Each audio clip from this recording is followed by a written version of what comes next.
Hey, hey, Maven Nation, welcome back. I am Myra Shaw, known as Maven Myra, and I am excited to have really my final guest for this live stream segment with me here today. Welcome back to the Leadership Wellness Circle live stream segment.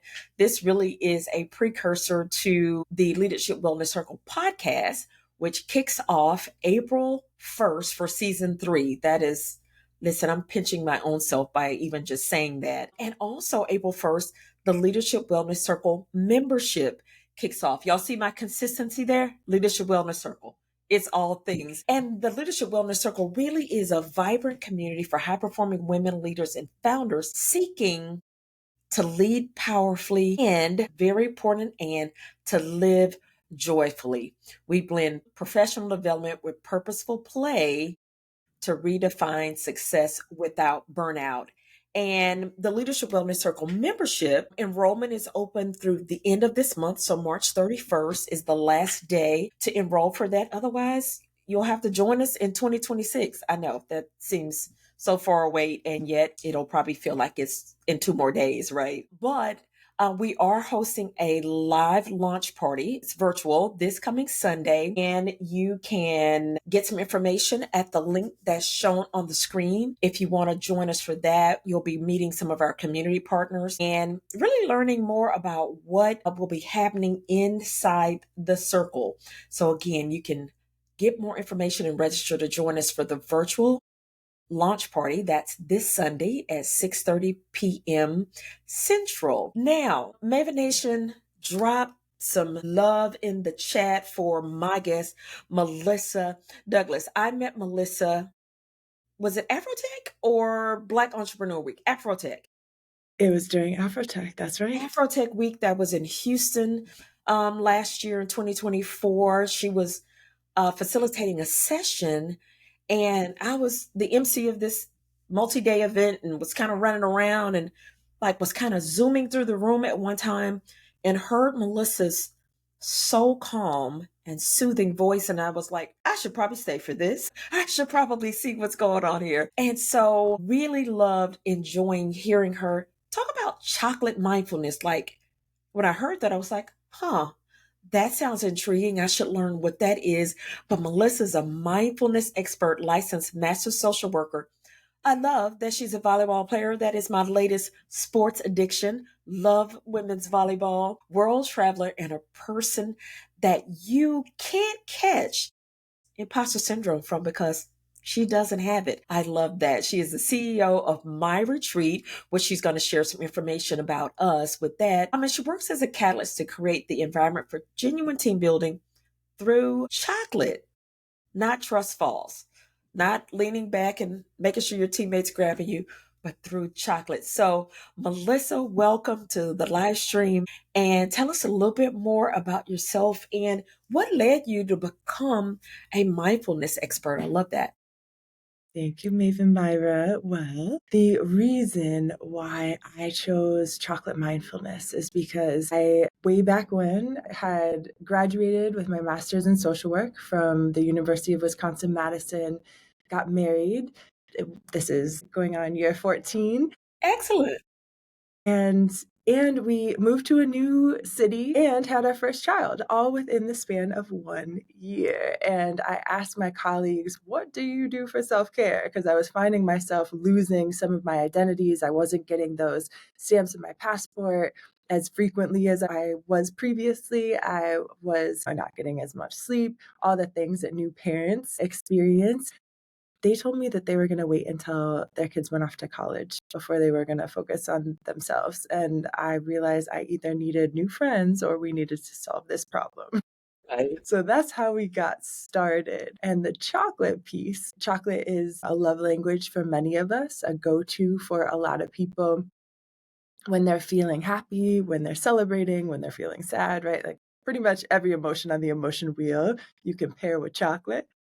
So it just made sense to bring chocolate in as a tangible reward for doing the work, right? We were talking about that a little while ago, right? The work is not skippable is your catchphrase. Yes, yes. Yes.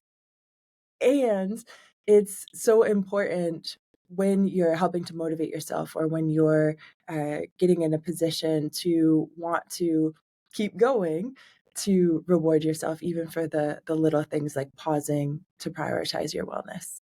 I love that. And I've been a guest on one of your chocolate mindfulness sessions and truly loved it. And so we'll definitely share how folks can join in and have that experience for themselves. Like I don't experience chocolate in the same way for sure after being part of one of your sessions. So explain what chocolate mindfulness is and how is that used as a powerful tool for women and women leaders?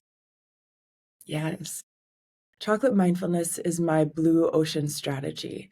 So I paired the wellness industry with the chocolate industry because people were telling me as I was I maintained my license as a social worker, but when I was actively working as a social worker, I would hear, I want to meditate. I understand that mindfulness is important, but they either didn't know where to start or they felt like if they weren't doing it right the first time, they failed and they didn't keep going. So when I thought about what I could pair with it, chocolate made the most sense.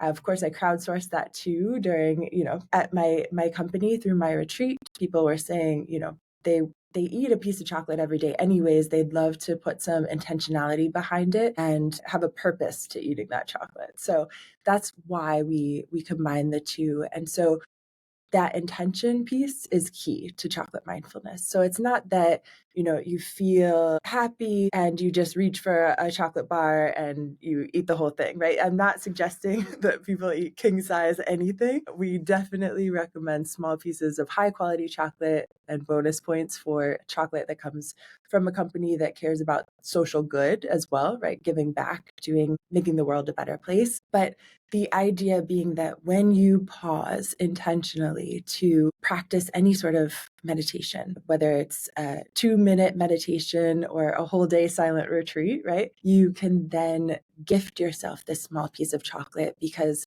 we know that good quality chocolate is actually good for you. There are benefits to it. And then, of course, it releases those feel good chemicals in your brain as well. So you're training yourself with this habit stacking, if you will, to want to practice mindfulness, practice meditation more.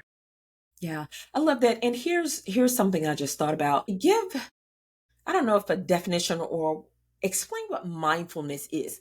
I know what mindfulness is, you do, but what about the person? Because I know what, before I truly found out what mindfulness was, the thought I had in my head was that I needed to sit still in a certain posture, get silent. Like I needed to do all of these things to be able to practice mindfulness. And that is not necessarily the case. So tell us, what is mindfulness and give a few examples of ways women can be mindful without necessarily having to get into a physical posture just to make this a practice.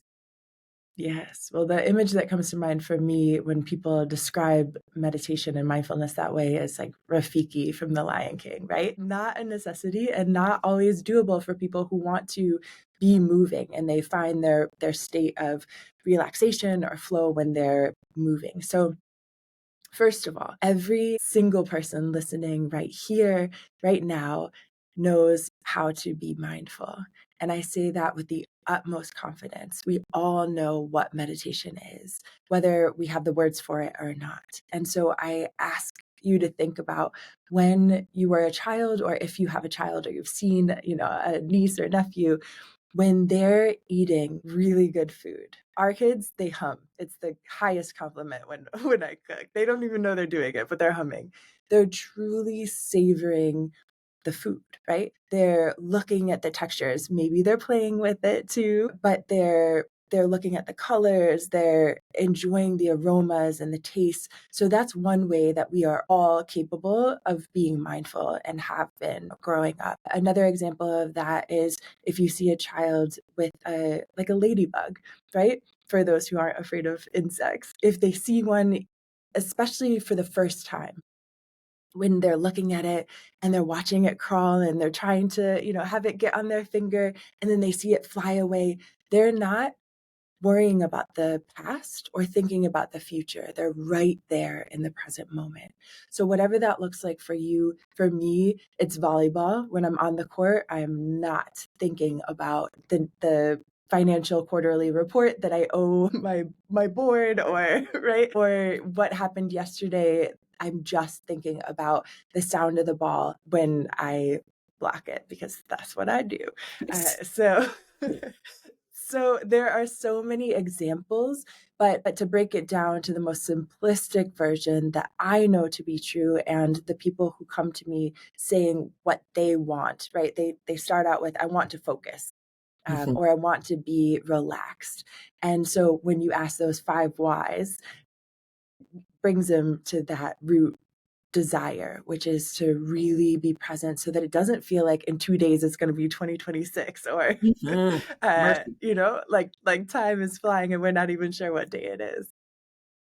I love that. And one of, I was sharing with you earlier that my leadership style is a director. I'm an executor. I want to solve problems. I want to go. And so this mindfulness practice has, listen, it was a struggle. I was definitely on the struggle bus when I started with this, because I was just like, I don't have time for this. Or I don't need to do this. Right? I'm going, I'm doing. And I want you to be thinking of one key habit or one mindset shift a woman like me, a high performing woman, is not thinking about, one habit or one key mindset shift that she can do that's going to really give her more of that peace. And for mindfulness, the best visual when you talked about the ladybug is, when you're looking at a child, or me if I'm running from the ladybug, okay, I'm completely focused on that one thing. Like, I'm not worried about, what if I scrape my knee, or what am I going to cook for dinner? Mindfulness is simply being fully present in what it is, the space that you're in. And so when we can, I know for me, when I broke it down to that simplistic form, not I've got to be in a certain posture, or I've got to be having my hands a certain way and sitting a certain way. If you erase all of these preconceived notions we have about what mindfulness is, and simply say, I want to be present. What is one habit or mindset shift a woman? Again, I know, listen, high performing women, I hear you already. I've been there. I get it. You're like, this is just not necessary. I can just keep going. And what I discovered from being more mindful is I have absolutely done more by doing less, by letting my brain come out of fifth gear and rest down at the first gear for a while. Might not be an extended period of time, but if it's a 2 minute small burst throughout the day that I can simply take a deep breath. Again, I want us to know that being mindful doesn't require you to go do a big old thing. It's not doing the big thing. It's just simply being present. So what are a few ways for that woman or that man that's like, I'm too busy for this and I don't have time to sit and put my feet in a certain position? All of that's off. We have a nice clean slate about mindfulness. What are a few things they can do to simply get started? And just so y'all know, when I started my mindfulness or my meditation journey, I started with 60 seconds. That's as far as I could get. I started with 60 seconds. So what's a few things they can do to just get started? Give it a try. I got you. And first, I just want to underscore what you said about, if you're running away from that ladybug, you're not thinking about if you're going to scrape your knee, you're out of there, right? So that is such a great point, that it's not always that we need to practice or be mindful so that we can have this sense of bliss. Sometimes, especially if we've lost a loved one or there's a change happening, we need to be mindful and present in that emotion, right? That Mm. feeling of hurt or fear or anger, and name it and sit with it. So it's not all this sunshine and rainbows for mindfulness. It's also making sure that you're tapping into what you're experiencing in the moment so that it doesn't get swept under the rug and come out later at a time that is inopportune, right? So that's one piece that I wanted to highlight. As far as this act that we can do, what's something that we can do right now starting today? I only recommend things that I do myself or I've seen other people do in mass, and it really works. So my recommendation is to start your day with a promise. Start your day with a promise to one thing that you're going to add to your got done list.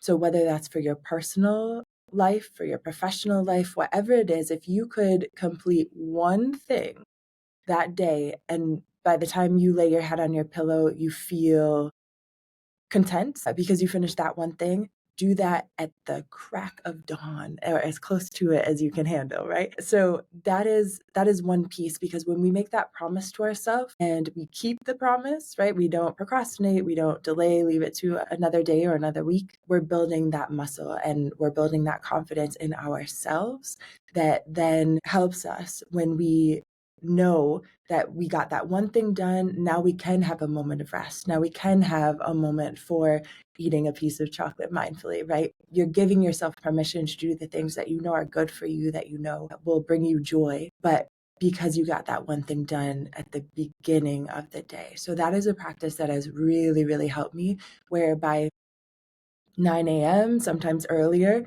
I feel like, if I wanted to take the rest of the day off, I would give myself permission to do so because I accomplished that one thing. So identifying what that is and doing it. And then, of course, rewarding yourself. Because if you just do it and you're like, well, now there's a list of 50 other things, which there always will be, then you're not giving yourself that credit. You're not giving yourself that boost in the day to acknowledge what you're capable of and show yourself that you did the thing. So that's one thing. I would also say that around that time in the morning, I wake up early for our first prayer of the day, and ideally, as frequently as I can, I stay up after that time. So then I do some sort of exercise. For me, it's rowing. A lot of people do their morning exercise. That could even be your one thing that you got done in the morning, right? But when I row, when I get off the rowing machine, I feel this sense of accomplishment, this sense of success that carries over into the remainder of my day. And I notice when I don't do it in the morning that the day doesn't flow the same, right? So that's my one piece, is looking at your list of things, your personal, professional list of things that you need to get done, and doing the top priority thing first thing, so that all the rest is just a cake. I love that. And that for me, even exercise is a form of mindfulness for me, right? That is healthy for my body. It's healthy also for my mind. And when I get it done, then I'm like, okay, I did that today. It helps me to stay focused for the rest of the day on what I'm eating, what I'm drinking, right? I'm always like, I'm not going to have that because I did a workout today. I don't want to give that up for this one little thing, right? I Yeah. worked hard. So, I think when we can shift our mind about what mindfulness is, we're more apt to give it a try and practice it a bit. And here's, a reminder, especially for high performing folks, because, once we set our mind to a thing, we like to do the thing, we'd like to do it consistently, do it right. If you miss a day, miss a moment, just hit the reset button and start it again, right? Just because you might miss a morning or miss a day or two, you go, see, I couldn't keep up with it. Just hit the reset button and start it the next day. That's fine. Give I yourself often grace. find myself, if I get busy or for whatever reason I get past it in the morning, then my body feels that. Like at some point, it's like, I'm like, what was, and I was like, oh, I skipped it all this morning. I just try to stop and do it right then. So maybe I can't do 20 minutes, but I can do 2 minutes and just hit reset, take some deep breaths, and slow myself down. Because I will say a benefit to developing a mindfulness practice, it's once you're easing away from it, your body starts warning you, like, hey, hey, where are we going? We're going back to some old habits here. What are you doing? What is one or maybe something you've seen that's a common denominator among women, especially high performing women, which is predominantly my audience, that keeps us from leaning into this mindfulness? What are we afraid of? Or what are we concerned about that's what prevent us from trying this. Yes. So it's this idea of it being fluff or granola or whatever way you want to spin it, right? It's for a certain type of person, and I'm not that type of Yeah. person. What I say to that is if you practice every day how to be mindful in the busy seasons, Mm, when you actually take that vacation, when you actually take that retreat, you have trained yourself to let go, to relax, and just be. If you don't, all that hard work that you're working towards, so you can take that, multiple country trip or whatever it is that you have planned, a big wedding, whatever it is, when you're in that moment, there's no switch that we can right. flick off, right? It's going to still be that same tape that's playing in your mind, that same mental process that you go through. That quote, which is not mine, wherever you go, there you are. Mm, It is so critical to be able to be present, to be fully present in the moment when you're at a routine meeting that you think is going to go the same way that it went last week. If you give yourself the mental space to consider the possibility that something incredible could happen or something, creativity could flow that typically doesn't, you'll surprise yourself too. So that is so important. And I will say that one of the participants at our Grand Cayman Chocolate Mindfulness Retreat, she was talking about this very thing that she's always, go, go, go. And when she got to the retreat, she thought this would be her time to relax. Like, this is the relaxation part of her life. And then she's going to have to go back to the productive, go, go, go part of her life. yeah. And her aha moment at the end of our 6 days together was no, when she goes back, her work life is going to have to integrate into her relaxation life because actually her reality is this part of who she is and this part of her that's able to notice the little things, to be grateful for all that she already has and all that's coming to her. So I loved that perspective, that shift that she had, which was so profound. I love that. And, I think that's what it was for me is that this is, I say the phrase sometimes, once you know peace, once you know mindfulness, you protect it with all you have, right?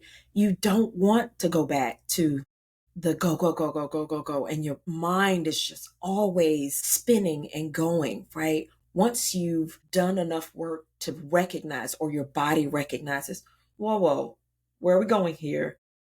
Like that's the part I want. Like the work has to get in line with that. Exactly. So tell us about your My Retreat. Two things. Tell us about the virtual sessions you have and how someone could join that. And listen, that's a great opportunity if you need some help, some guidance on how to start kind of incorporating mindfulness.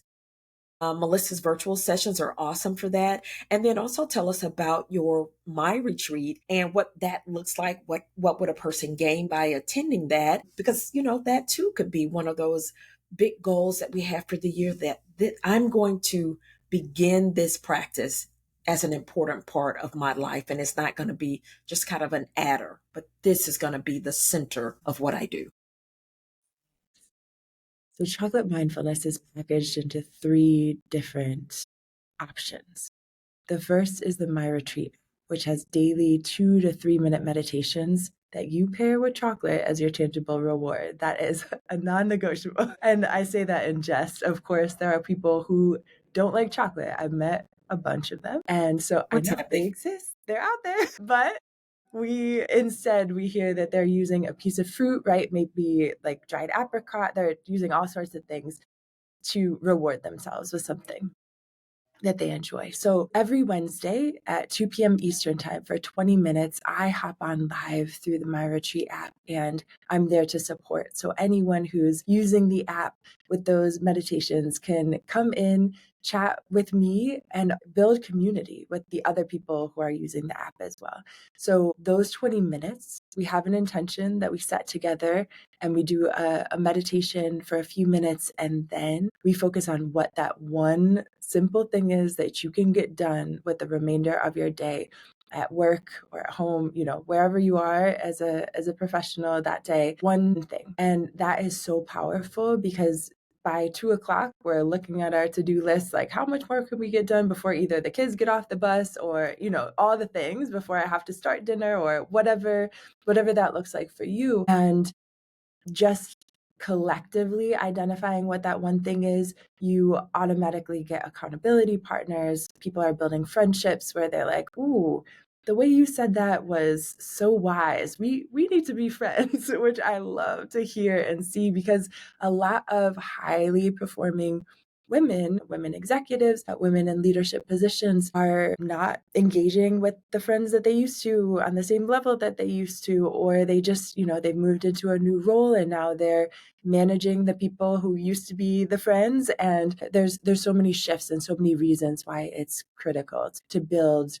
strong, caring relationships with people who care about being mindful. So, and like chocolate, you are automatically have something in common. So that's And they can order chocolates directly from you. Is that correct? Okay. You know it. Yes, yes. So the app is completely free. It's for all genders. Anyone can come. What we find is typically women are the ones that are tending, but the chocolate that's available is 99 pieces of a small piece of chocolate that is either white milk dark or the trio. And then you have that anywhere, anytime. You can put it in your purse, wherever you want to put it and have it with you. So when you need that moment for mindfulness, you can just open that and reward yourself afterwards. So that is the first package. The second one is our workshop. So that's for that team building using chocolate, not trustful falls. That's for the leaders who want to support their teams to help them to thrive through mindfulness practices in the workplace. And so it's a 1 hour experience,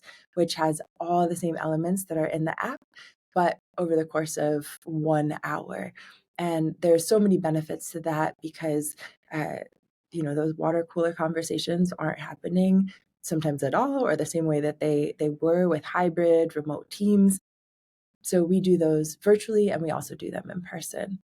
And after that 1 hour experience, everyone is getting a 21-day My Retreat app challenge. So they're much more likely to utilize the app once they know what it's about and how to do the thing. And then also, we give a wellness resource guide that has phenomenal resources across the US, primarily free, for how to continue on this path to wellness.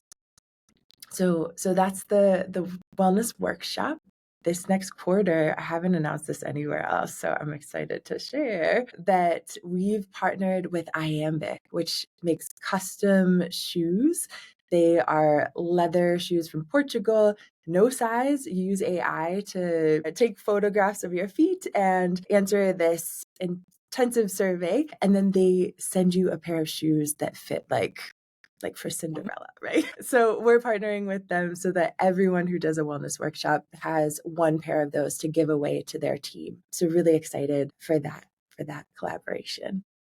And then we have the chocolate mindfulness retreat in Grand Cayman, which is where my family calls home. We have this specifically for women. We utilize the Black Urchin Resort, and every day we have masterminds, adventure, and cuisine. So the masterminds have phenomenal speakers that sharing dropping all their gems, but you get to know them ahead of time. So we're sending gifts from them, either services or products, so you can get to know the people that you're going to be actually on the retreat with, which is a really cool experience and again a way to make those lasting relationships and connections. So that's the mastermind piece, the adventures, everything from exploring the crystal caves to bioluminescence tour, and then the cuisine. We have a private chef come into our villa and prepare our meals. I cannot describe in words how phenomenal homemade churros are, and I've tried to make them.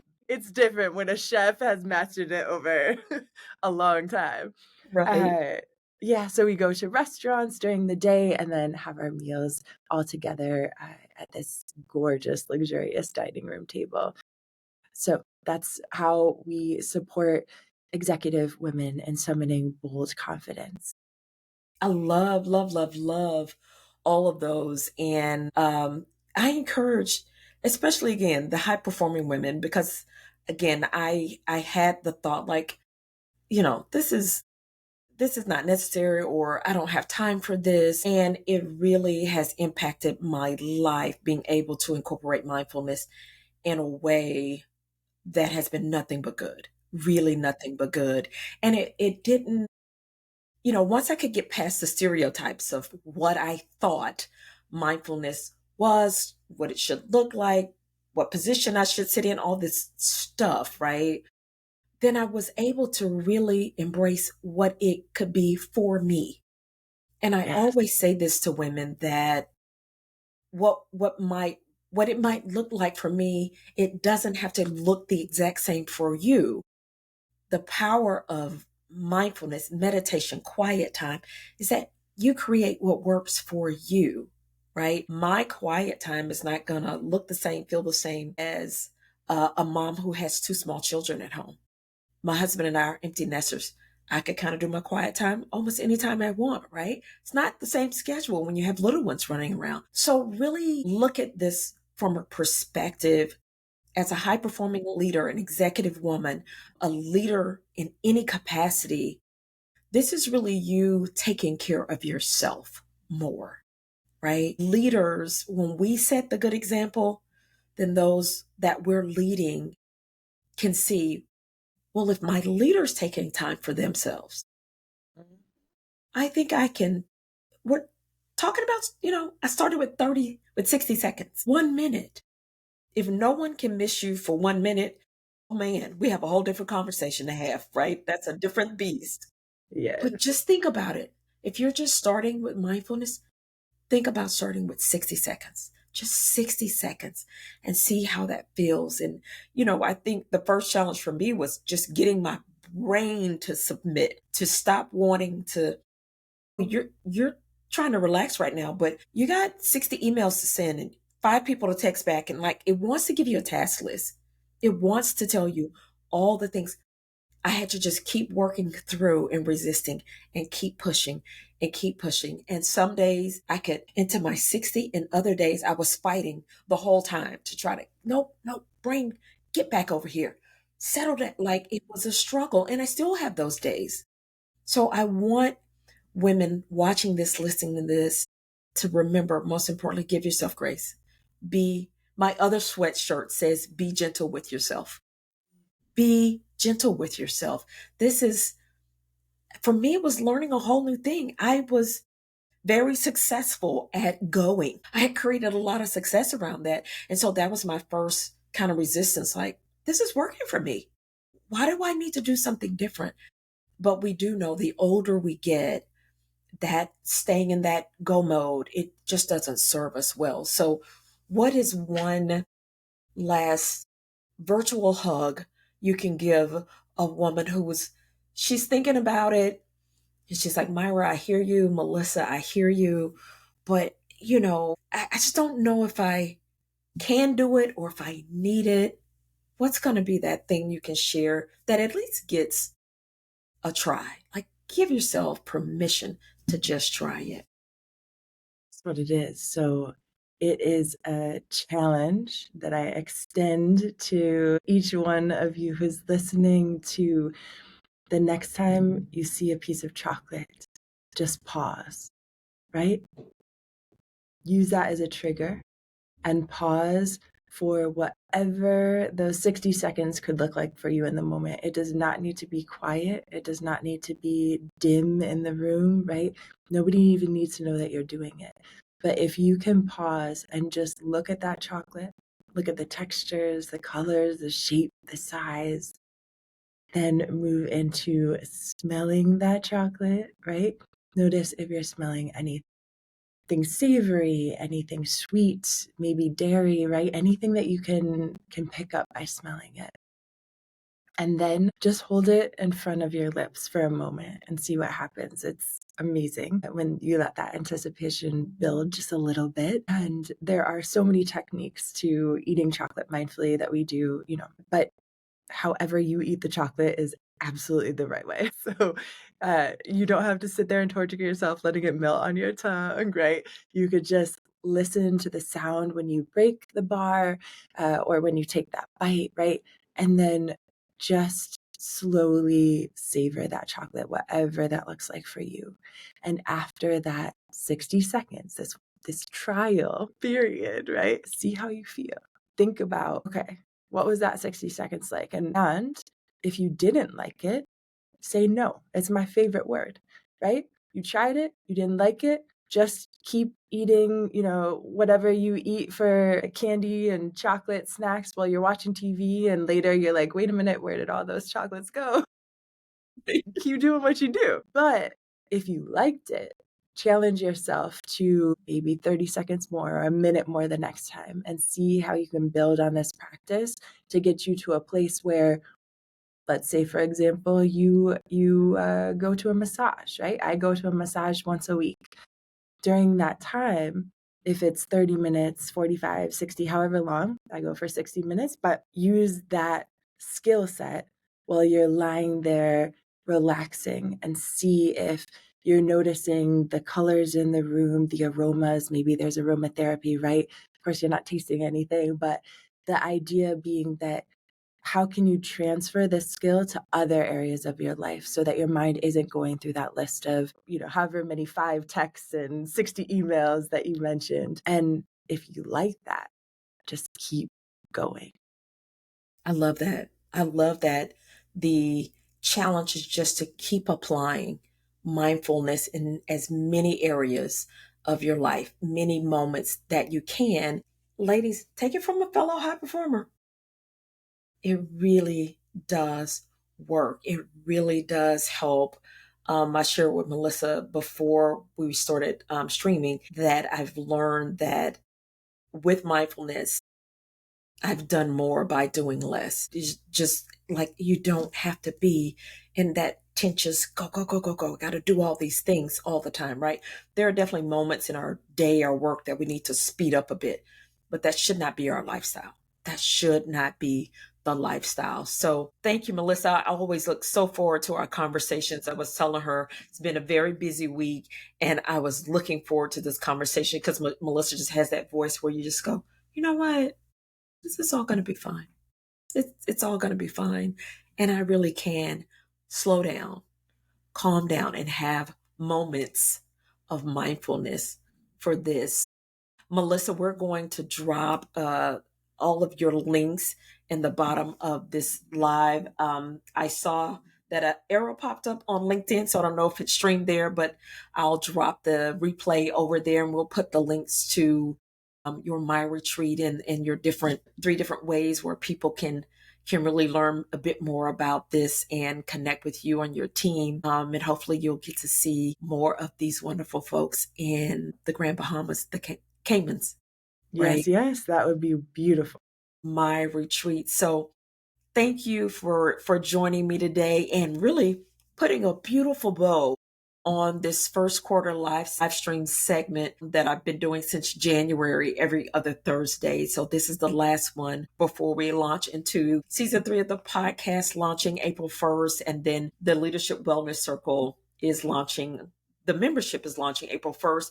So again, remember, if you want to join us on Sunday for our live stream launch party, you can go to that link on the screen and register to join us. And we'll be kicking off the Leadership Wellness Circle. And I'm sure we'll see Melissa over there at some point throughout the year as well, because this is one of those things. I think the more we work on it, the more we hear it, just the better we're going to get with it. So again, thank you, Melissa, for joining us. And Mavens, until next time, continue to lead well and live well.